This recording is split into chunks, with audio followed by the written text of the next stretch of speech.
तो hi everyone, एक बार फिर से स्वागत करते हैं आप सभी का शिवाय क्लासेस पर। तो जैसा कि आपको पता है, जो इंग्लिश ग्रामर पोर्शन है उसका जो टॉपिक टेंस है उसका स्टार्ट करने जा रहे हैं। क्योंकि इंग्लिश को पढ़ने के लिए, इंग्लिश का ग्रामर का कोई सा भी टॉपिक पढ़ने के लिए सबसे पहले हमें आना चाहिए टेंस।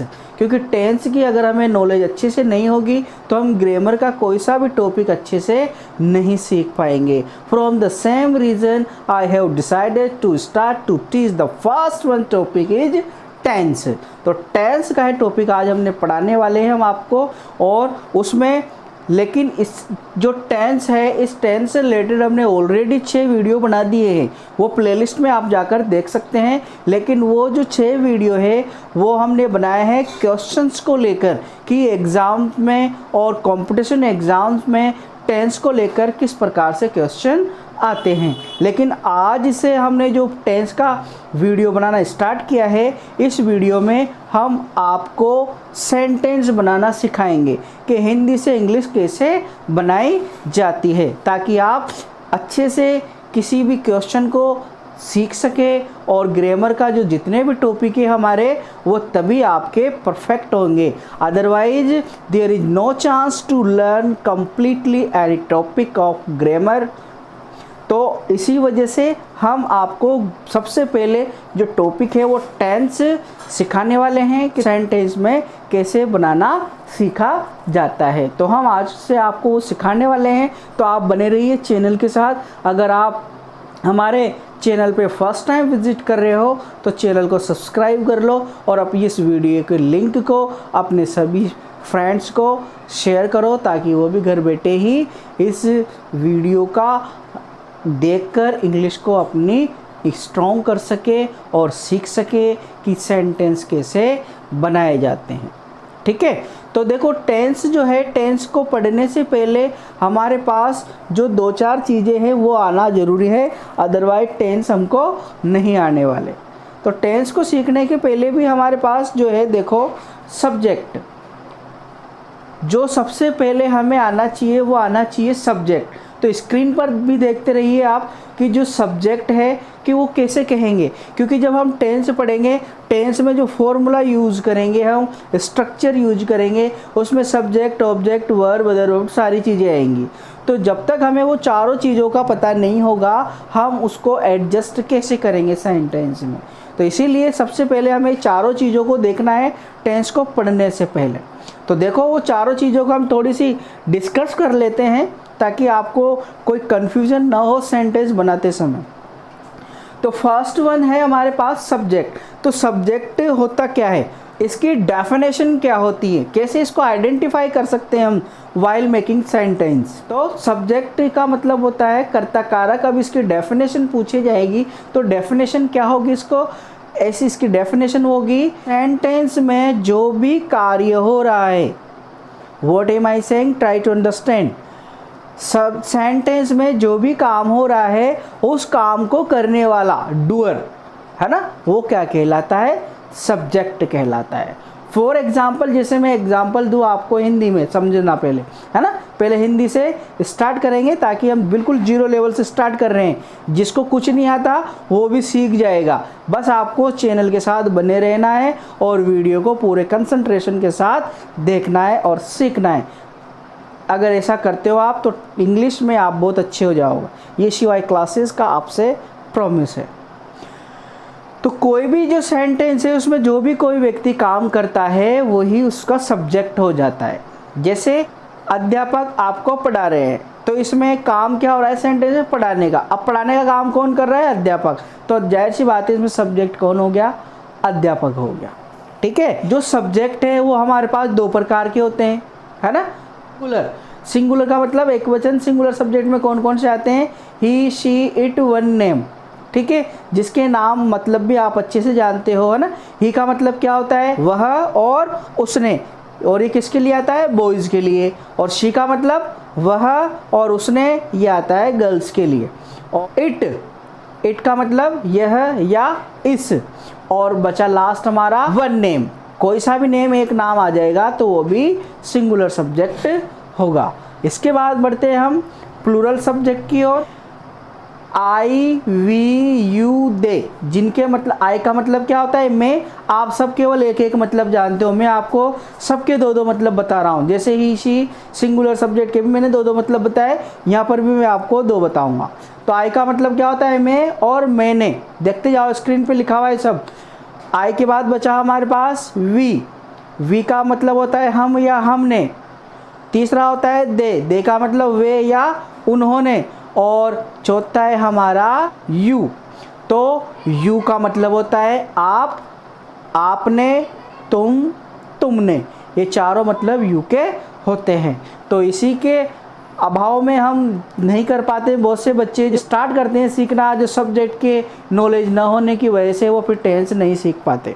तो सबसे पहले आपको सब्जेक्ट के बारे में आना चाहिए, जो आपने सीख लिया है आज अच्छे से। अगर नहीं सीखा है तो वीडियो को बार बार देखें और नोट्स बनाते रहे आप, ताकि आपको परेशानी ना आए बाद में। इसके सब्जेक्ट हो गया हमारा, सब्जेक्ट की परिभाषा सीख ली हमने, प्रकार देख ली। इसके बाद देखेंगे हम वर्ब, कि वर्ब जो है वो कैसे पहचानेंगे। वर्ब का मतलब क्या होता है क्रिया। अब ये वर्ब एक बहुत बड़ा टॉपिक है, अगर पार्ट्स ऑफ स्पीच में हम इसको पढ़े तो बहुत बड़ा टॉपिक है, लेकिन वो देखेंगे हम बाद में पार्ट्स ऑफ स्पीच का। तो हम देखते हैं अब वर्ब, वर्ब को हम देखना है क्रिया, क्या होता है इसका मतलब क्रिया। तो इसकी परिभाषा क्या होती है, जब किसी वाक्य में किसी कार्य का होना या करना पाया जाता है तो वही क्या कहलाती है, क्रिया कहलाती है। जैसे मैं कहूँ कि पिताजी अखबार पढ़ रहे हैं, इसमें काम क्या हो रहा है, पढ़ने का हो रहा है, तो पढ़ना क्या हो गई, इसमें से वर्ब हो गई। ये चीज़ें हमारे लिए बहुत ज़रूरी है, अदरवाइज़ हम टेंस नहीं सीख पाएंगे। क्योंकि जब फॉर्मूला लिखा जाएगा सेंटेंस बनाने के लिए, फिर आप वहाँ कंफ्यूज होगे कि इसमें सब्जेक्ट क्या है, वर्ब क्या है, ऑब्जेक्ट क्या है और अदर वर्ड क्या है। ये चारों चीज़ों के अभाव में आप सेंटेंस बनाना नहीं सीख पाते। मोस्टली बच्चे यही करते हैं, उनको इन चारों चीज़ों की नॉलेज न होने के अभाव में वो टेंस नहीं सीख पाते। लेकिन हम शिवाय क्लासेस पर ऐसी गलती नहीं करेंगे, आपको चारों शुरू से पढ़ाएंगे ताकि आपको किसी भी शब्द को, किसी भी वर्ड को समझने में कोई दिक्कत न आए। दूसरा और बताओ मैं, जैसे मोहन सोहन से बात कर रहा है, अब इसमें काम क्या हो रहा है, बात करने का, तो इसमें बात करना क्या हो गई, वर्ब हो गई। तो इस प्रकार से हम वर्ब को वहाँ से आइडेंटिफाई कर लेंगे और वर्ब को वर्ब के स्थान पर रख देंगे फॉर्मूला में। ठीक, इसके बाद अब वर्ब जो है, वर्ब भी हमारे दो प्रकार की होती है। हम यहाँ पर वर्ब को ज़्यादा वाइड लेवल पर नहीं पढ़ रहे हैं, क्योंकि ये पार्ट्स ऑफ स्पीच का नहीं है। हम केवल टेंस में जो काम आ जाए हमारे, बस इतना सा रूप देख रहे हैं। बाकी अगर आपको डिटेल से पढ़ना है तो पार्ट्स ऑफ स्पीच पढ़ाएंगे, उसमें देखना। तो वर्ब दो प्रकार की है हमारे पास यहाँ पर, ये इसलिए बता रहे हैं हम क्योंकि ये पैसिव वॉइस में बहुत इंपॉर्टेंट रोल प्ले करती है। तो ध्यान रखना इस बात को। फर्स्ट वन कौन सी, ट्रांजिटिव, जिसका मतलब होता है सकर्मक क्रिया। हमारे पास सेकंड वन इंट्रांजिटिव वर्ब, जिसका अर्थ होता है अकर्मक क्रिया। अब ये क्रियाओं को हम पहचानेंगे कैसे, हमें टेंस में इस बात से कोई मतलब नहीं है कि कौन सी वर्ब ट्रांजिटिव है और कौन सी इंट्रांजिटिव है, हमें केवल वर्ब पहचानना आना चाहिए।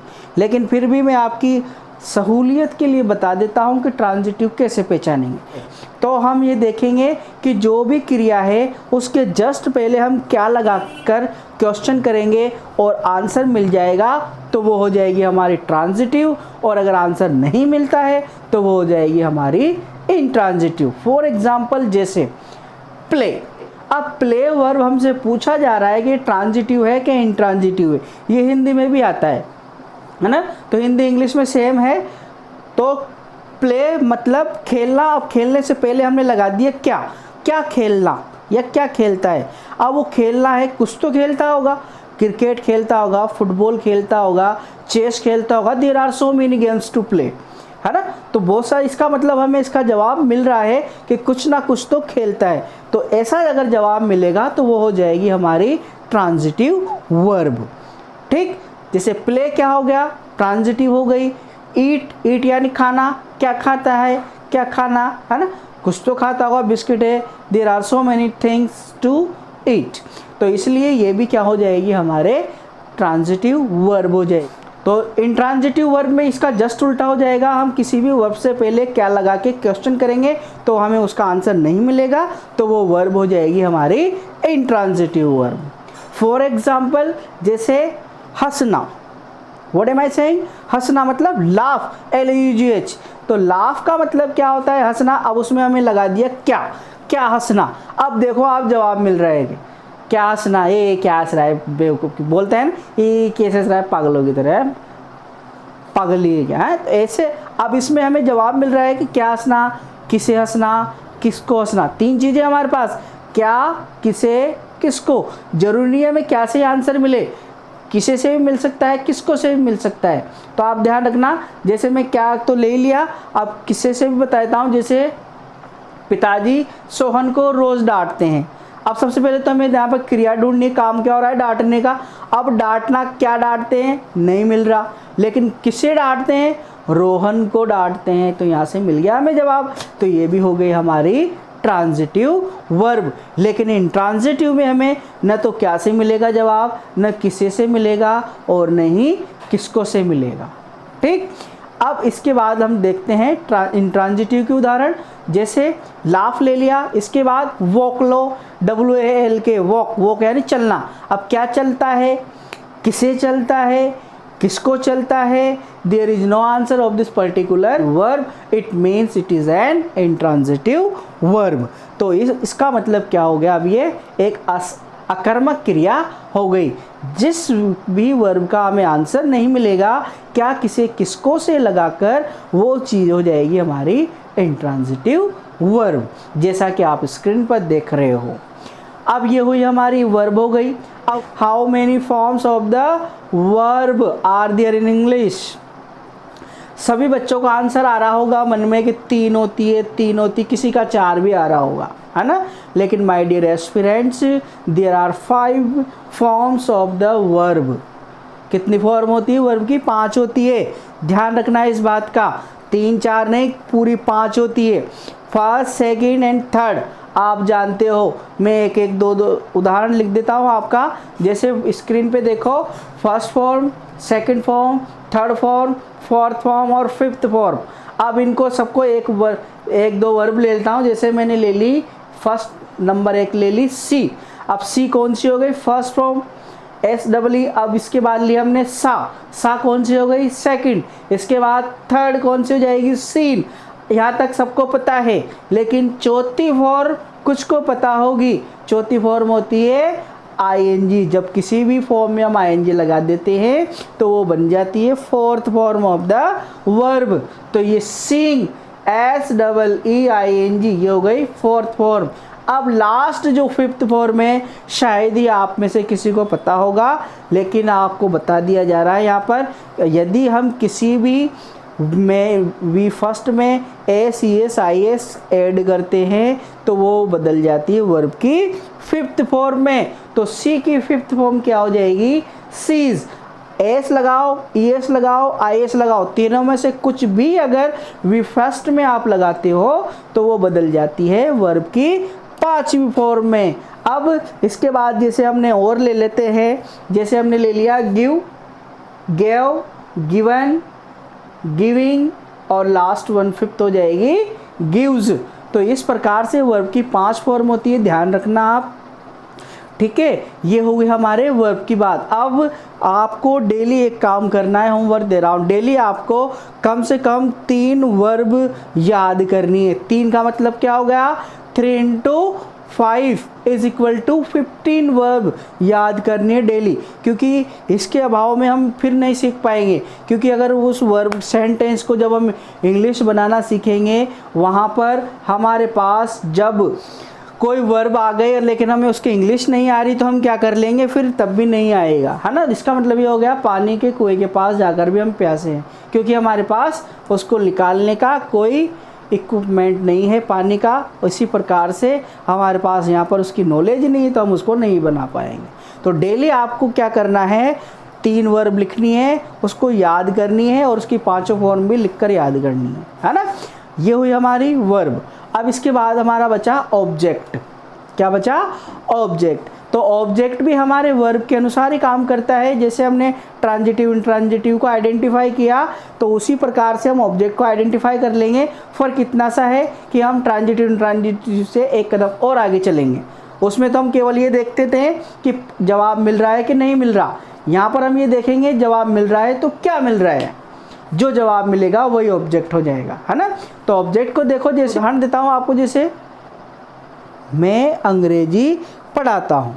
अब इसमें देखो अंग्रेजी पढ़ाता हूँ मतलब क्या हो गया ये कि पढ़ाना, पढ़ाना वर्ब हो गई, ठीक। अब उसी में हम क्वेश्चन करेंगे। सबसे पहले तो हम ये देखेंगे कि वो ट्रांजिटिव है कि इंट्रांजिटिव है। अगर कोई भी वर्ब ट्रांजिटिव है तो उसमें ऑब्जेक्ट होगा और इंट्रांजिटिव है तो उसमें ऑब्जेक्ट नहीं होगा। तो पढ़ाता हूँ, क्या पढ़ाता हूँ, मिला जवाब, मिल गया ना। कौन सा जवाब मिला? अंग्रेजी। तो वर्ब कौन सी हो गई हमारी? ये ट्रांजिटिव। अब ये तो हमने क्या तक पूछा, लेकिन हमें ऑब्जेक्ट में ये भी देखना है कि क्या मिला जवाब? अंग्रेजी। क्या पढ़ाता है? अंग्रेजी पढ़ाता है। तो जो जवाब मिला वही हमारा क्या हो जाएगा? ऑब्जेक्ट हो जाएगा। That's it. तो हमारा ये हो गया ऑब्जेक्ट, ठीक। अब ऑब्जेक्ट पहचानना भी आ गया हमें। दूसरा उदाहरण और बता देता हूँ मैं आपको। जैसे माताजी सोहन को भोजन खिला रही है। अब इसमें वर्ब क्या होगा? खिलाना। अब क्या खिला रही है? भोजन खिला रही है, मिल गया जवाब। और किसे खिला रही है? सोहन को खिला रही है। तो दो मिल गए जवाब, तो दो हो गए ऑब्जेक्ट। और एक मिलेगा जवाब तो एक हो जाएगा, और एक भी नहीं मिलेगा तो फिर उसमें ऑब्जेक्ट ही नहीं होगा, ध्यान रखना। तो दो ऑब्जेक्ट मिल गए, इसका मतलब क्या हो गया कि ऑब्जेक्ट दो प्रकार के होते हैं। एक होता है, देखो स्क्रीन पर, डायरेक्ट ऑब्जेक्ट फर्स्ट वन, और सेकंड वन होता है इनडायरेक्ट ऑब्जेक्ट। तो डायरेक्ट ऑब्जेक्ट में हमारे पास क्या आते हैं? निर्जीव वस्तुएं आती है, नॉन लिविंग थिंग्स।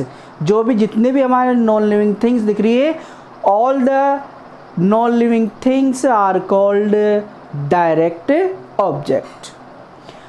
तो डायरेक्ट ऑब्जेक्ट में जैसे मेरे पास एक मोबाइल है। अब ये मोबाइल है तो ये क्या है मेरे पास? मोबाइल। तो मोबाइल जवाब मिल गया, ऑब्जेक्ट हो गया। अब ऑब्जेक्ट क्या है? मोबाइल। अब मोबाइल निर्जीव है कि सजीव है? लिविंग थिंग है कि नॉन लिविंग थिंग है? नॉन लिविंग है। मार से ये मोबाइल है ना। अब इस मोबाइल के दो लग रही है कि इसके नहीं लग रही है ना। लगती तो ये चिल्ला जाता, आप मार ही नहीं पाते। तो जिसके नहीं लगती वो होती है नॉन लिविंग थिंग, निर्जीव वस्तु है, और वो कहलाती है हमारी डायरेक्ट ऑब्जेक्ट, ठीक। अब इसी प्रकार से बहुत सारे हैं यहाँ पर, जैसे मार्कर है, बोर्ड है, बाइक है, बहुत सारी चीज़ें, there are so many things. अब ये तो हो गया हमारा डायरेक्ट ऑब्जेक्ट। अब जो सजीव हो जाएंगे वो हो जाएगा हमारा सेकंड वन इनडायरेक्ट। दो पाँच उदाहरण लिख दिए मैंने, आप स्क्रीन पे देखते रहे। अब हमारा सेकंड वन है इनडायरेक्ट ऑब्जेक्ट। अब ये इनडायरेक्ट ऑब्जेक्ट जो है ये हमारा क्या होता है? इसमें लिविंग थिंग्स आएगी, जैसे मी, मुझे, यू, आपको, हर, रमेश, सोहन, मोहन, ये सारे ऑब्जेक्ट कौन से हो जाएंगे? हमारे इनडायरेक्ट ऑब्जेक्ट हो जाएंगे। तो ये भी ध्यान रखना है हमें, ये सब काम में आएंगे हमारे। जो दो प्रकार पढ़ रहे हैं हम, वर्ब का और ऑब्जेक्ट का, ये हमारे एक्टिव पैसिव में काम में आएंगे। इसीलिए यहाँ पर आप उनको अच्छे से पढ़ लो ताकि वहाँ हमें दिक्कत ना आए, ठीक। इसके बाद हमारा लास्ट बचा अदर वर्ड। अदर वर्ड को भी पढ़ना है हमें। अब अदर वर्ड को हम कैसे पहचानेंगे? स्क्रीन पर देखो, कोई भी शब्द अगर वह समय और स्थान से संबंधित है तो 99.99 कंडीशन में वो ऑब्जेक्ट ही होगा। अदरवाइज 0.01 कंडीशन में ऐसा होगा कि वो अदर वर्ड नहीं होगा, बाकी वो अदर वर्ड ही होगा मोस्टली। तो देखो जैसे उदाहरण, मैं सुबह 5 बजे उठता हूँ। मैं सुबह 5 बजे उठता हूँ। अब इसमें हम सारी चीज़ें, कुछ भी ढूंढना हो सबसे पहले हमें वर्ब फाइंड करनी है। उस वर्ब से हम सब ढूंढ लेंगे, है ना। तो उठना, उठने का काम कौन कर रहा है? मैं। तो मैं हो गया सब्जेक्ट, ठीक। अब उठना जो वर्ब है वो ट्रांजिटिव है कि इंट्रांजिटिव? क्या उठता है, किसे उठता है, किसको उठता है? तीनों से हमने क्वेश्चन किया, जवाब नहीं मिला। It means it is an intransitive verb. अब ये इंट्रांजिटिव वर्ब हो गई। है ना। तो इंट्रांजिटिव वर्ब हो गई तो ऑब्जेक्ट तो ढूंढने की जरूरत ही नहीं, क्योंकि इसमें ऑब्जेक्ट होगा ही नहीं। अब बचा हमारा अदर वर्ड। अब इसमें अदर वर्ड क्या है, सुबह 5 बजे। तो सुबह क्या है, समय, और 5 बजे भी समय है, तो दोनों ही क्या मिलकर एक बन गया समय, और ये क्या हो गया हमारा अदर वर्ड हो गया। जैसे ये तो समय का लिया, अब स्थान का ले लेते हैं। जैसे दादी माँ रोज़ाना शिव मंदिर जाती है, रोज़ाना शिव मंदिर जाती है, तो सबसे पहले हमें वर्ब ढूंढना है, जाना। तो ये जाना क्या है, वर्ब। अब इसको कौन कर रहा है, दादी माँ कर रही है, दादी माँ कर रही है, दादी माँ क्या हो गया, इसका सब्जेक्ट हो गया। ठीक, अब इसकी ट्रांजिटिव इंट्रांजिटिव का पता लगाते हैं। ध्यान रखना क्या किसे किसको ही लेना है। बच्चे क्या करते हैं मोस्टली, इसमें कहाँ ऐड कर देते हैं कि कहाँ जाती है, मिल गया जवाब। ऐसा नहीं करना है। जो 3 शब्द है हमारे पास, उन 3 शब्द को ही यूज़ में लेना है। चौथा शब्द हमें अपने मन से क्रिएट नहीं करना है। क्या जाती है, किसे जाती है, किसको जाती है, नहीं मिला जवाब, it mean it is an intransitive verb, क्योंकि इसमें जवाब नहीं मिल रहा। अब जवाब नहीं मिल रहा तो इसमें ऑब्जेक्ट भी नहीं है ना। अब बचा हमारे पास अदर वर्ड ढूंढना है। अब अदर वर्ड जो भी समय सब संबंधित क्या आया, रोजाना, तो रोजाना समय आ गया, तो ये क्या हो गया अदर वर्ड। अब इसमें स्थान भी आ रहा है, शिव मंदिर, तो शिव मंदिर जा रही है, तो शिव मंदिर क्या हो गया, स्थान हो गया, तो ये भी अदर वर्ड हो गया। कोई सेंटेंस ऐसे मिलेंगे हमें जिसमें दोनों ही अदर वर्ड मिल जाएंगे, किसी में एक ही मिलेगा, किसी में एक भी नहीं मिलेगा। तो हमें डरना नहीं है, हमें ये चारों चीज़ों को अच्छे से पहचानना आना चाहिए, तभी हम सेंटेंस को पढ़ना बनाना सीख पाएंगे। Otherwise there is no chance to learn how to convert into English to the Hindi sentences. ठीक है, तो ये चारों टॉपिक्स आप अच्छे से पढ़े, देखें, सीखें, क्योंकि ये चारों टॉपिक्स के अभाव में हम टेंस को बनाना बिल्कुल भी नहीं सीख सकते। तो मैं उम्मीद करता हूँ मेरे द्वारा जो 4 टॉपिक पढ़ाए गए हैं टेंस के सीखने के लिए, ये चारों टॉपिक आपको अच्छे से समझ आ गए होंगे। अगर कोई आपको क्यूरीज है, कोई डाउट है, कोई क्वेश्चन है, तो आप कमेंट बॉक्स में कमेंट करें और हमें बताएं। और हमारे वीडियो पर आप फर्स्ट टाइम विजिट कर रहे हो तो चैनल को सब्सक्राइब भी कर लो और अपने सभी फ्रेंड्स को शेयर भी करो, ताकि वो भी घर बैठे आनंद ले सके पढ़ाई का और अपनी इंग्लिश की स्टडी को बेहतर बना सके, इंग्लिश की नॉलेज को और इंक्रीज कर सके। हमारे जब 1K सब्सक्राइबर हो जाएंगे तो हम फिर लाइव क्लास लेंगे, और लाइव क्लास पढ़ने का मज़ा ही कुछ और होता है, क्योंकि ऑन द स्पॉट बच्चे टीचर्स एक दूसरे से कन्वर्सेशन कर सकते हैं, किसी भी क्वेश्चन का डिस्कस कर सकते हैं। इसलिए हम बार बार आपसे रिक्वेस्ट कर रहे हैं कि चैनल को सब्सक्राइब कर लो। अभी हमारे लगभग 500 के आसपास सब्सक्राइबर है, और हम चाहते हैं कि शीघ्र अतिशीघ्र ये 1000 में कन्वर्टेड हो जाए, तो हम फिर लाइव क्लासेस स्टार्ट कर सकें। ठीक है, तो फिर ये चारों नॉलेज, जो चारों शब्द हमने आज पढ़ाए हैं, आपको उम्मीद करता हूँ आपको अच्छे से समझ आ गए होंगे। और फिर ये चारों नॉलेज आपको आ गए हैं तो नेक्स्ट वीडियो हम लेके आएंगे टेंस का। फिर हम टेंस पढ़ेंगे, देखते हैं फिर कैसे नहीं आते आपको टेंस बच्चों को क्यों समझ नहीं आते। बहुत से हम पढ़ते आते सब बच्चे साल हो गए टेंस हमें आ रहे नहीं। अरे आपको ये चारों शब्द की तो नॉलेज ही नहीं है, टेंस कहाँ से आएंगे। पहले चारों शब्द तो सीख लो, उसके बाद आपको टेंस 100% आ जाएगी। ठीक है, तो मिलते हैं फिर नेक्स्ट वीडियो में, तब तक जय हिंद जय भारत।